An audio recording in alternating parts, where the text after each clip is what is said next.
Hey, so today I'm going to be sharing setup and scaling tips on Nordic curls.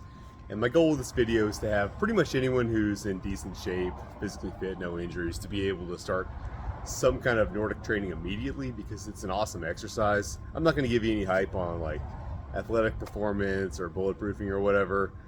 Just as a more than 10-year lifter, these things blew up my hamstrings when I started training them and getting good at them. So it's an awesome exercise, and the only issue with it is scaling. It's really hard to get into. Even, as a 600-pound deadlifter, I thought my hamstrings were quite strong. When I first tried these, they were impossible. So getting into it is really the challenge, and I'm going to share some tips that I think are going to help today. So let's start with setup. I've got a barbell set up with more than my body weight on the bar. You can use Smith machine, whatever. Obviously, if you have a Nordic bench, that's fantastic. It's going to be more oriented towards scaling. If you're in my position, kind of improvising, you're going to want to make sure you have a little bit of a pad underneath you. That'll help you get more fuller range of motion, but also make it easier. And just a little easier on the knees. Thanks to G-Money Movement for telling me to get a thicker pad there.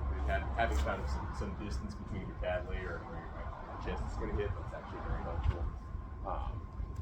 I'm going to have a blanket just to keep from getting super dirty, but obviously that is necessary for your situation. But I just wanted to show the pad underneath the blanket before we get started. And I'm reserving one place between my calves and the bar just for comfort. Okay, so the main tip with scaling Nordics is to use bands, at least for me. I mean, you'll see people like changing the distance or just doing you'll see people just kind of going down as far as they can and then kind of doing a push-up. I mean, I tried that. That was incredibly hard. I was pretty much getting nowhere with that. Kind of the same thing with boxes. That didn't really help me a whole lot. What made it super easy to progress for me was when I started bands. I mean, my progress just immediately skyrocketed, and a couple months is more productive than the entire previous year. So, I mean, it's pretty simple. You're going to wrap bands around you. You can hang them from whatever you happen to have. I like to wrap them just under my arms like this, and then that'll assist you to do Nordic curls. Now here's the thing. When you first get started, even with quite a lot of band tension, it's still going to be hard. I mean, your body's there's a trick to it. There's a skill component to it as well. You have to actually learn to contract your hamstrings in that way. I think part of that probably is some tendon strengthening that's going to come in too. But anyway, you have to actually learn the skill of it, and I find bands help more than the assisted options because you're actually having to make your muscles do what you need them to do just with a lot of assistance. So the goal is to get you as much assistance as possible, and we can get kind of silly with it. I mean, if you want to just put every single band you have on, let's just try that and see how that works. Yeah. Okay. So check this out. Okay. At this point, I can't. Like, I'm actually having to use my quads to try to go down. That doesn't work. Okay. Let's try to find a good combination. Okay, there we go. Now I'm getting resistance right from the start. I can kind of play around with this. I'm pretty much just controlling the movement. I'm not exerting any real energy. And that may seem kind of silly, but it's useful to to combine bands like that so that you can at least get the feeling of doing the movement. Then obviously, if you lower once you've gotten that down, now you're still getting a lot of assistance to make it easier, but it's still helping you out. Now, one problem is obviously bands provide different levels of assistance at different lengths. You're going to get a lot of assistance from this big red band. It's a very thick band down at the bottom. I mean, like down here, I can't quite release tension, but I don't need to provide a whole lot of tension with my hamstrings. But up here in this early stage, like I'm not getting a whole lot of assistance through this part, right? Even though it's a heavy band, just hasn't kicked in yet. So, if we want to get more assistance earlier on, like when we're just starting, you want to choke up with advantage. I'm going to do is just change, I'm going to change where the band is hanging. You don't have to set up, obviously you're not going to have my exact same setup. If all else fails, you can just tie off a section of the band to shorten the band, but hopefully you can hang it from multiple things. I mean, pretty much, like I say, worst case scenario, just tie off a section of it so that part is not in play anymore. Get the band to where it's actually kicking in. Let's see how this works. Okay. Yeah, check it out. So I can feel the band right away now. I'm probably not going to be able to go all the way down with it set up this way, but that's fine. I can feel a lot more assistance kicking in right off the bat. I can comfortably just sit here. Yeah, see. Now again, I can just kind of lower myself down. Yeah, right here, I'm barely doing anything at all. Let's see if we can crank it up even more. Oops. Don't want to launch the band into the next lot. That wouldn't be helpful. Okay, let's crank it up a notch and see how this works. Okay. A little hard to get into, but that's okay. All right. Yeah, I'm feeling a lot of support even at the top.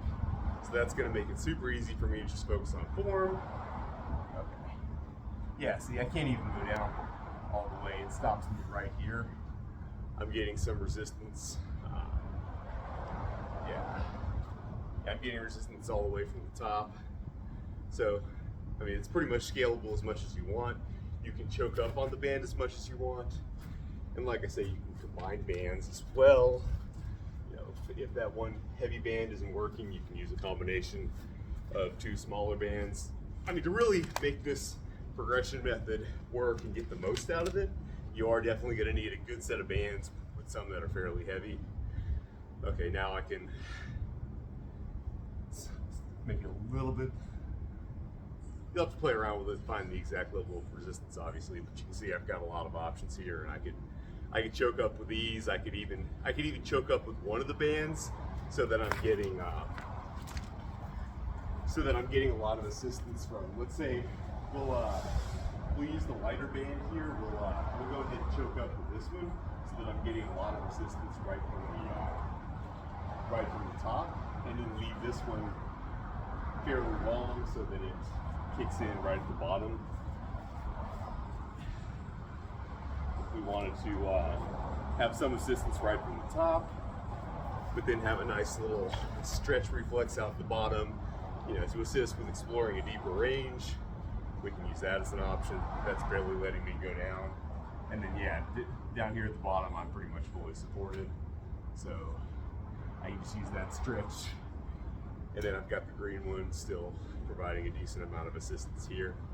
So the point of all that being, no matter what your body weight, what your hamstring strength, with bands, you'll be able to find a way to put the right amount of tension to allow you to complete the movement with fairly little resistance.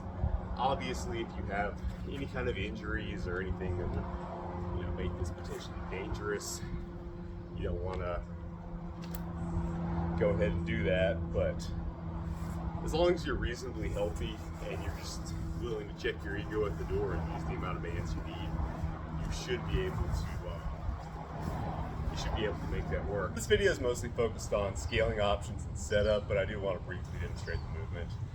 I haven't been using a pad on my legs because I was using a lot of band resistance, but I am going to throw that on now. What you're going to want to do is, if you have something behind you to brace up against, that's ideal. I like to dig my toes into the wall and then just use that to kind of drive the backs of my legs into the bar. That creates a nice little bit of tension right from the start. To get ready, you're going to want to brace your body. You're going to want to squeeze your abs, low back. I don't take in a big breath like you would on a squat, but I do brace, create tension here because you're going to want to keep as much tension in your upper body as possible. Ideally, shoulders back, chest out. That's going to give you a easier touch point, just to keep you nice and tense. And then you're going to want to use your arms to create some additional tension. So people ball them into fists at their sides. press them into your hips just to create more rigidity up here, because we're going to want to keep our torsos and hips flat while we do this ideally. Now I'm going to start with a light band. Even though I can do full Nordics now, I always warm up with a band, just like you wouldn't start deadlifts with 500 pounds. You want to warm up with something easier and go to something that's harder, right? So this is how I perform them. It's going to look pretty because I'm using a band. It probably won't look as pretty when I do it without a band. But anyway, you're going to want to create tension with your hamstrings primarily, and also calves before you start into the bar. Create tension in your upper body, brace your abs. Use your arms to assist with bracing. Head up, looking forward. And just lower yourself down, keeping it flat.